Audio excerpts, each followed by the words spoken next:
Welcome to Husker Reviews, and this week we are reviewing Battlefront 2. Has it improved so much from the fiasco of Battlefront 1 that's worth checking out? I don't know. Stay tuned to find out. Battlefront 2 is the second iteration of the Star Wars Battlefront series reboot by EA Games. The first game in the series, Battlefront, was not a success. Actually, it was the complete opposite. With the lack of iron sights, game modes, and single-player campaign, Battlefront left a lot to be desired. When I first loaded up Battlefront 2, I wasn't as excited as I was when I first loaded up Battlefront 1.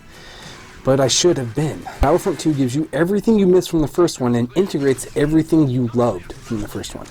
They integrated a single-player campaign to bring the player through the years of the genre, and not just episode 4, 5, 6, but also 1, 2, 3, and 7. It brings in new heroes like Kylo Ren and Rey, but also brings back loved heroes from the series like Darth Maul and Yoda. Which heroes you have access to depends on what time period you are playing, in either single player or co-op. The co-op mode has been adjusted to where the PS4 and Xbox One players can play together as one, which is a huge step, as we know, for any multiplayer game, and should be the next step for all gaming companies to start doing. For co-op, there is multiple game variants you can play, with multiple maps finally for each one. For both ground combat and space battles, you have a scenario blast where two teams face off against each other in close quarter killing mayhem.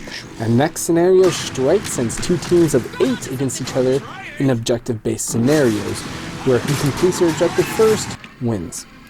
Hero vs. villains, where you can play out your heart's desired duels and iconic heroes throughout the years. So if you want to face off Yoda and Kylo Ren, hell yeah. Both the space and ground have a grand campaign of 20 players against 20 players to complete specific objectives. So multiplayer fighting can be as large as 40 players in the grand campaign, or as small as 8 with heroes versus villains. There are 4 distinct classes for ground combat PvP. The Assault Class Trooper, which is the fast and agile, and packs a punch with their automatic rifle. So all around, a pretty good fighter. Then next you have the Heavy Class Trooper, which is slower and clunkier, sure, but packs one hell of a punch with an automatic rifle, a turret, and a shield.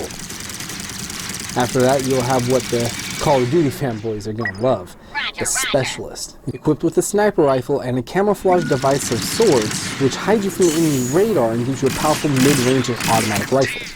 After that, you have the backbone to any military, the Officer Class, which hosts healing abilities and a pistol, just like Han Solo.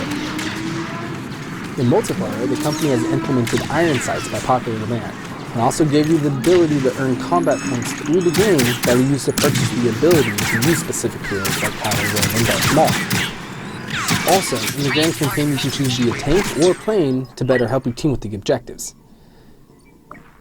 After each match you play, you're rewarded in the amount of credits depending on how well you did. You can in turn use those credits to purchase crates, which offer a variety of emotes, skins, and crafting points, as well as character and weapon upgrades. Each class has the ability to upgrade their 3 starting abilities and their weapon to a higher valued one you find in the crates.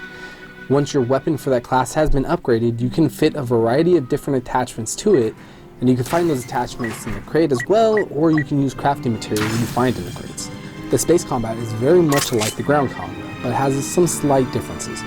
For instance, there is only 3 variations on what you can play. The Assault Class vehicle, either the X-Wing or the TIE Fighter is my favorite, but also the most all-around fighter, just like the Assault Class Trooper. Then you have the Interceptor Class, which is the A-Wing or the TIE Interceptor, which is incredibly fast, but packs less of a punch than the Assault Class. And lastly is the Bombers, the Y-Wing and the TIE Bomber, which hosts multiple rockets but doesn't have a lot of firepower. You can purchase crates that will specifically have a ship card in it, and these crates can be used to upgrade your speed or your main weapon and a variety of other things. There are concerns that the game is going to be pay to win with the crate system, but I don't think it's as bad as people are saying.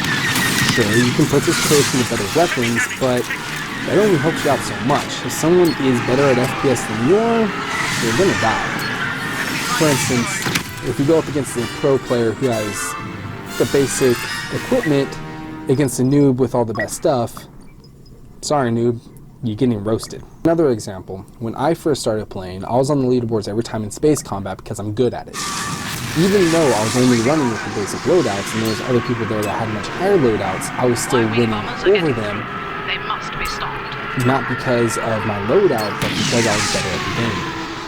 So if you ask me, the whole pay to win argument is null and void. They're freaking out over nothing and they're just looking for something to complain about. This game gets a huge thumbs up from me. And if you guys are anything like me and you love Star Wars just as much as me, or if not even more, I would definitely get this game. Thank you guys for tuning in to Husky Reviews. That's it for today. If you guys liked what you see, you can hit that subscribe button and that like button, and don't forget to hit the notification bell to let you know when I upload new videos. I upload Husky Review videos every Friday, so come back next week and check out the next one. Alright guys, hope you have a great week.